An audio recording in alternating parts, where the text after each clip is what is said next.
భయపెట్టి పోలీసులు కేసులు పెట్టి ఫోన్ ట్యాపింగులు చేసి ఎవరు ఏం మాట్లాడుకుంటారో ఎవరింట్లో భార్య భర్తలు మాట్లాడుకున్నా వినాలన్న దుర్మార్గమైన ఆలోచన గత ప్రభుత్వం చేసింది. ఆయన మాట్లాడుతుండే కేటీఆర్ కొద్దిమంది విన్నామని.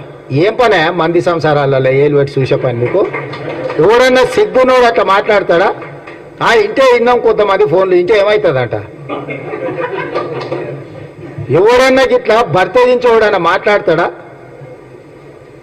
ఇంటే ఏమవుతుంది? గదే అవుతుంది. చెర్లపల్లిలో చిప్పకూడి తినాల్సి వస్తుంది. ఇప్పుడు వాళ్ళు చెప్పినట్టు ఉన్న అధికారులు ఈరోజు ఊచలు లెక్క పెడుతున్నారు. ఆయన అంతకంటే ముందే చెప్పినాం, వద్దురాని ఆయన వాళ్ళు దుర్మార్గులు, దోపిడీదారులు, దొంగలు, అలా మాటలు విన్నారంటే మీరు జైలుకు పోతారు, మిమ్మల్ని తర్వాత తిరిగి కూడా చూడరని. ఇవాళ కేసులలో ఇరుక్కున్న వాళ్ళని అయ్యో పాపం అని కూడా అంటలేరు వాళ్ళు. చేస్తే చేసినాం, ఇట్లనే చేస్తాం. ఎవడు మాట్లాడతాడు? ఊర్లలో ఆవారగాడు మాట్లాడతాడు, తాగుపోతాడు మాట్లాడతాం. గట్లనే చేస్తాం, మేము బజార్లో బట్టలు ఇప్పుకొని తిరుగుతాం. అయితే ఏందని ఊర్లలో అన్నారు?